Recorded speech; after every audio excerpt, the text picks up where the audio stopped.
The Inquisitor, his hood casting deep shadows over his eyes, thrusts the sprinkler toward the condemned man's face. A scream tears through the chamber as molten lead hisses against the skin, the acrid stench of burnt flesh curling into the air.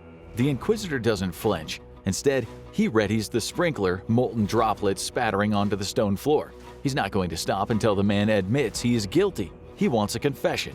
This is Middle Ages justice. Brutal, relentless, and agonizing. You cannot win. You're going to hear about the whole gamut of horrendous torture tools they used to extract confessions during the Inquisitions in today's episode of The Infographic Show. Most brutal punishment in the history of mankind, Inquisition Edition. The first weapon on this grisly smorgasbord of torture is the lead sprinkler. It was a nasty device designed to deliver agony, filled with either boiling water, boiling oil, hot tar, or molten lead. Its appearance was unassuming, resembling the aspergillum, the tool used to sprinkle holy water. But instead of blessings, the sprinkler brought unspeakable pain. Imagine the scenes from movies where holy water drives demons out of the possessed. Now replace those demons with middle-aged heretics, and then replace salvation with skin-searing, flesh-melting agony. There's no doubt that this would have been infinitely unpleasant had the red-hot substance dripped onto the condemned's eyes. Some accounts claim that the lead sprinkler's torment could be fatal. But let's be honest, those sources might not be the most reliable, so let's dig a little deeper into the gruesome catalog of Inquisition barbarity. Did the Inquisitors really go so far as burning, blinding, or even killing those who dared defy the Catholic Church? How far would they go to enforce their authority? It's a fact that the Inquisition absolutely was barbaric. There was a rule book for the torture, but the documented evidence shows the rules were often broken, and those Catholic Inquisitors kept a lot of records. In the Church's archival collections, there are examples of just how much men and women screamed during their torturous Inquisition. The Church wasn't just meticulous with records of torture, it was equally obsessive about accounting. Their documents reveal not only the methods of torment, but also the cold, calculated costs of their cruelty, including the ropes used to bind the victims to the stake before they were burned alive. Every detail, down to the cost of human suffering, was logged with precision. They kept transcripts from the tribunals and had manuals for which types of torture were best at getting a quick confession. As you'll see later in the video, even if you did confess, they would still sometimes subject you to another round of torture. The rules actually stated that you could only be tortured once, but the Inquisitors got around this by saying the second time was just an extension of the first. One of the most infamous Inquisitions is from Spain, which started in 1478 and was called the Tribunal of the Holy Office of the Inquisition. About 1,500 people were interrogated, and 3,000 to 5,000 were executed, many of them Jews and Muslims who wouldn't convert to Catholic faith. Many others were accused of secretly practicing a non-Catholic faith. Even something as simple as refusing to eat pork could arouse suspicion during the Inquisition. And as history shows, denials weren't always believed. After an initial interview, the condemned person could face torture if guilt was only half proven. Believe it or not, the law stated that a doctor should be present and the condemned should be healthy enough to face what was about to happen to them. The interrogators weren't supposed to maim, mutilate, draw blood, or cause any sort of permanent damage, but that rule was regularly ignored. One of the go-to methods that didn't break the rules was the water cure. The victims would be strapped down, utterly helpless, as liquid was poured through a funnel into their mouth. Water was the most common choice, but in some cases urine was used to amplify the humiliation. The process continued until their stomachs swelled to the brink of bursting. The person would vomit, and then the process would be repeated until the victim admitted his guilt. Truth be told, it was probably the lightest form of torture in the Inquisition's arsenal of ways to make a man or a woman talk. One of the main tools of the Inquisitors was the strappado. This device forced the victim's hands to be bound tightly behind their back before the strap was fastened to a rope. The victim would then be hoisted into the air, their own body weight working against them. You could only imagine how painful that would have been. If it went on for longer than an hour, the victim would very possibly die. Even if it just lasted minutes, there was a good chance their shoulders would be dislocated, resulting in a permanent injury. It's believed a Dominican friar who criticized the church, Girolamo Savonarola, was given the strappado before he was subjected to a trial by fire. After being strung up in the air, he and two other men were told they would be put to flames. Applying Middle Ages religious logic, this was called a trial, because if the men weren't heretics, then surely God would intervene. The men, devout to the very end, stood trembling as the sky darkened and the wind howled around them. Nervous whispers spread among the crowd. Was this a sign of God's wrath? But it wasn't divine intervention, it was just a passing rain shower. The event was called off and the men were executed later. God didn't intervene. The interrogation game was rigged, because who could endure the strappado and still claim they were innocent? There was the occasional acquittal in the Spanish Inquisitions, but this was usually seen as the fault of the inquisitors who hadn't performed their duties sufficiently. After the guilty plea was made, the person could be sentenced to a penance, which at best was being forced to go to church and at worst being sent to work in the galleys. This was better than being reconciled, which meant the galley or a lengthy prison sentence as well as losing most of their rights and property. The authorities could also sentence someone to perpetual prison, which was the Middle Ages version of life without parole. But the Spanish were busy on the high seas, so galley slaves were in high demand.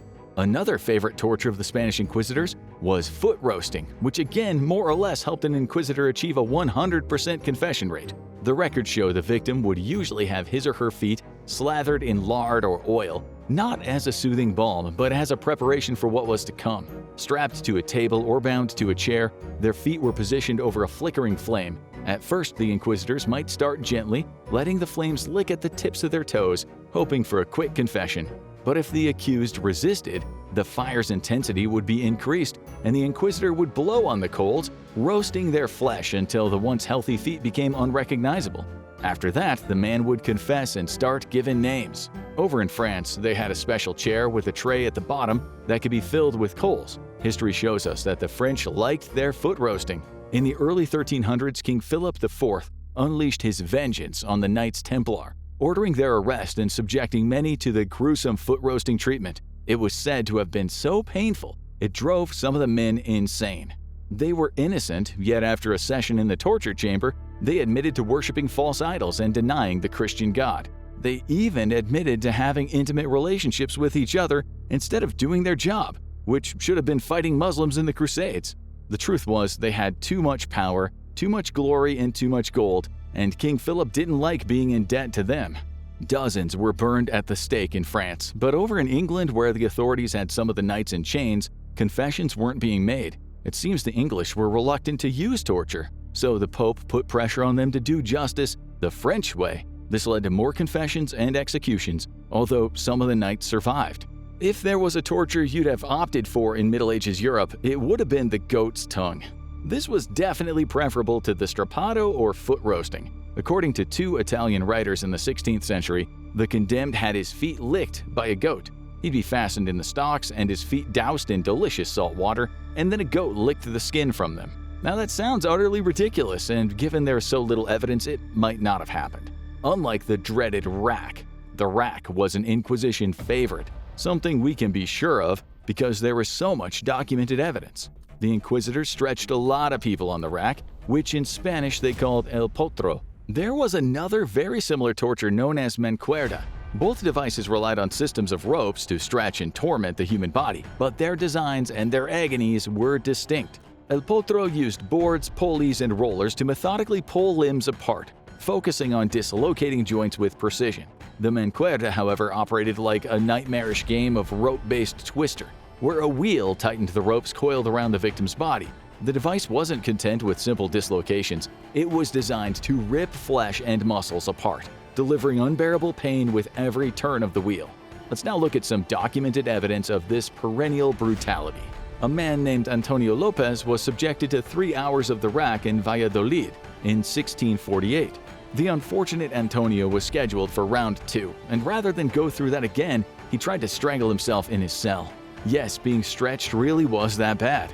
These people were already guilty in the eyes of the church, but it was hoped that their time on the rack would help refresh their memories, and they would then snitch on others. Hence, there could be multiple sessions even with a confession. In 1710, Gabriel Rodriguez was given 3 separate sessions on the rack. He admitted his guilt and was sentenced to the galleys, but since the torture had crippled him, the merciful church commuted the sentence. The story of Blanca Rodriguez Matos also shows just how these interrogators broke the maiming and killing rules, because the day that she got the rack, someone noted in the Inquisition book, deceased. Very few people could be tortured on the rack and not confess, but the archives show it was possible. On November 5, 1638, Tomás de León was subjected to several hours on the rack, and throughout his ordeal he maintained his innocence. His only injury was a broken arm, so maybe the torturer went easy on him. 7 years later, 60-year-old Ingracia Rodriguez also maintained her innocence after several hours of torture. She was stripped naked and connected to a device called the ballestilla, where her toe was wrenched off. They then tied her to the mancuerda, and on the first turn of the wheel, they broke her arm. Still, this brave woman held firm, and then 10 months later, with more evidence against her, she confessed to engaging in Jewish practices. One of the most horrifying tales involving the rack and mancuerda come from Toledo in 1568. A man named Elvira de Campo found herself accused of not eating pork. Now, in the eyes of the church, this meant she was a covert Muslim or Jew. She was stripped naked and tied to the mancuerda, gradually tightening the ropes, ripping off flesh, and pulling her limbs apart. According to the transcripts, one of the first things she said was, "Señores, I have done all that is said of me. I do not want to see myself in such trouble. Please, God, I have done nothing." The book doesn't include what the torturer said, but we can imagine it was something like, "Yeah, right, nice try." They tightened the cords again, and with her bones close to breaking, her resolve shattered. She confessed, but even though she admitted to having turned her nose up at cooked pig, the sadist inquisitor didn't relent with the torture. The cords were tightened 16 times until they broke, but he still wasn't finished. He and his assistants then fastened her to a traditional rack, and she was subjected to torture all over again until she was mentally and physically broken. Even with a confession, the torture didn't stop. Maybe it was about her giving names of fellow pork haters, but there is no mention of that in the record. They eventually took her down that day, and then 4 days later they brought her back to the torture chamber for another round of stretching. The records state that this time she admitted to practicing Judaism and begged for mercy. At last, the inquisitors were content, and she was sent to do her penance. To add insult to literal injury, the victim of the rack was usually expected to pay the torturer for the hours he had to put in. If the victim was broke, they were expected to give him the clothes off of their back. The victim might then be subjected to vergüenza, which was public shaming. They'd often be tied up in the town square, while the town crier read out their crimes to the onlooking public. Sometimes the guilty would be forced to wear a penitential garment called the San Benito, so then they walked around in shame. Anything was better than being burned at the stake, where if they repented, they would be granted the mercy of being strangled first. If they didn't repent, then they felt the fierce flames before they died, yet would still usually die from smoke inhalation. The records show in 1571, in the parish church of Longorno, there were 157 San Benito cases. 101 of them were reconciled. That sounds positive, but as we said, it meant a long prison sentence or the galley. A further 56 were relaxed, which again sounds great, but that actually meant being burned at the stake. Only 4 of them didn't repent, and so they were burned alive.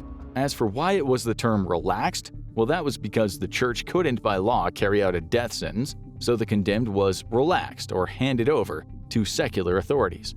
As you can imagine, strangling someone with bare hands before they lit the fire wasn't always straightforward. An executioner named Pedro de Alcalá bungled the strangling of Violante Rodriguez and Ana de Guevara. The transcript says, Violante then said, "Pedro, if you do not treat me better, you had better burn me alive." Tough guy, but if that were us, we would have asked him to try strangling us one more time.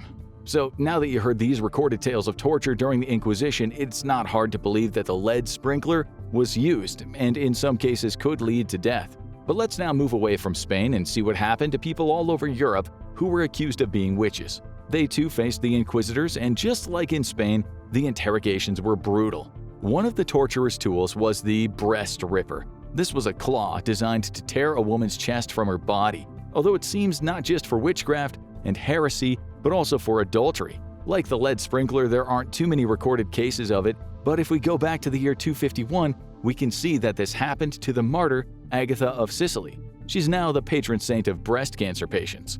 Then there was the head crusher, a steel helmet designed for unrelenting torment. Once fastened over the victim's skull, a handle would be turned, each rotation tightening the helmet further. The teeth would be the first to go, along with the jawbones, and if the handle was turned again, the eyes would say goodbye to their sockets. This was apparently a very reliable way to extract a confession, which is not surprising, although there isn't much documented evidence. All of these tortures might happen in the iron chair. The chair was covered in spikes, so the harder the person pressed up against them, the more of a chance that they'd pierce the skin. Given there were no antibiotics in those days, a whole lot of holes in someone's body could very likely be fatal. These chairs might also be fitted with a tray at the bottom where hot coals could be added to roast the lower parts of the victim, kind of like the foot roasting chairs used in France. For the more mobile inquisitor, there were thumb and toe crushers. In a famous witchcraft case in Scotland in 1594, a woman named Alison Balfour, or Margaret Balfour, was sentenced to death under Scotland's Witchcraft Act of 1563. She and her family were taken to the town of Kirkwall in Orkney and tortured in an attempt to secure a confession. Many bones were crushed in the process. Balfour was said to have been a healer, a risky occupation those days. She was accused of putting a spell on someone, after which she received 48 hours of brutal torture, including thumb crushing. Her legs were then fastened into a device known as the cachelas. These were iron blocks that were wrapped around the skin that could be heated up, cooking the legs. It's said she often lost consciousness, after which the torture was suspended only to be started again when she opened her eyes. Pity they didn't have adrenaline shots in the 1500s, which would have been ideal for the inquisitors. Her family was also tortured, her husband being subjected to a device noted as the Lang irons. It's not clear what those were, only that they were used on her family as she was forced to watch. Historians have said that Lang irons might have consisted of a huge weight, as much as 700 pounds in stones, being pressed against the victims' bodies. In torture lingo, this is known as crushing. Crushing was another go-to punishment in parts of Europe, especially Britain.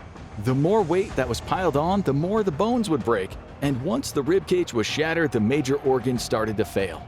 In 1658, a man noted as Major Strangways was crushed in England.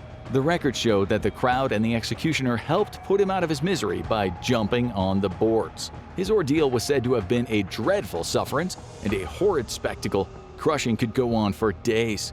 In 1726, a Swiss visitor to England wrote, "Cases have been known of criminals dying under the press after 2 or 3 days of atrocious suffering." It wasn't usually used in religious inquisitions, but it could have been in the case of Miss Balfour's family. She still didn't confess, so the interrogators put her son's leg in an iron boot. Torture boots, often made of iron or wood, were fitted around the leg, in which wedges were sometimes driven in, taking off all of the flesh and crushing the bones. Although in this case, the records don't explain exactly what they did to her son with the boot. They were sometimes referred to as shin crushers and were often brought out in violent acts of religious persecution. A book on the matter of one such torture session stated, "So excruciating were the agonies of the victims and so piercing their shrieks that even hardened officials hastened out of the room." In Germany, they had something called the foot press. These were spiked iron plates that could be slowly tightened around the feet with a crank to the point of all the bones being broken. They were effectively a pair of iron shoes that kept getting smaller. Some of those contraptions featured small iron compartments beneath them, specifically designed to hold smoldering hot coals. Back to Mrs. Balfour. The interrogator told her if she confessed, they wouldn't kill her. This broken and brave woman, hoping that she'd be spared, said that she was guilty, but the executioner had lied to her. On December 16, 1594, she was about to be strangled and burned when the executioner asked her to declare her guilt before the crowd. She shocked everyone around her when, instead of confessing, she screamed about how she and her family had been brutally tortured and the accusations were absolutely false. This act of defiance did not save her, though. Considering the European witch hunts lasted through the 15th to the 18th century, and as many as 40,000 to 60,000 women and men were executed, that is a lot of inquisitors and a lot of brutal interrogations. The rack, the boot, the strappato, and the thumbscrew seem to have been the main tools used. In 1486, a German churchman and inquisitor named Heinrich Kramer published a book on how to find witches and the best way to torture them during interrogations. The book, a bestseller, was titled The Witch Hammer. Within those bleak and highly misogynistic pages, it says that witches often eat human meat, cast evil spells on their enemies, and they have been known to steal a man's penis. Of course, they often engaged in, quote, filthy carnal acts with demons. For this, they needed to be tortured if they denied the charges, and that sounds like utter nonsense in the 21st century, but there were 28 editions from when it was first published to the last edition in 1600. It was widely accepted as the God-given truth by both Catholics and Protestants all over Europe. The Church didn't sanction it, but it gave its approval.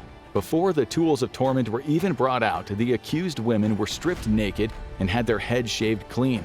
According to Kramer, this humiliating ritual was meant to reveal the so-called devil spots, or birthmarks or blemishes that he insisted were signs of witchcraft.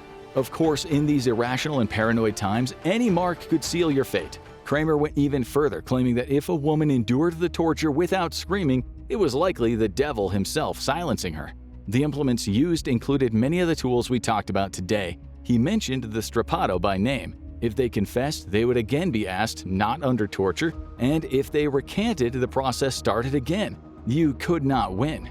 But like with pork-ignoring heretics, it was hoped that witches would become snitches. Kramer reminds his readers that a witch who confessed and snitches on others on the condition that she gets perpetual prison instead of death could be lying the devil's work. The solution, he said, for a time the promise made to the witch sentenced to imprisonment is to be kept, but after that time she should be burned. If there's one thing we've learned today, it's that if you ever found yourself in front of an inquisitor during the Middle Ages, you were screwed, sometimes literally. What do you think about the methods we uncovered today? Which one shocked you the most? Let us know in the comments. Now you need to watch Roman Empire had most insane torture methods, or have a look at this video instead.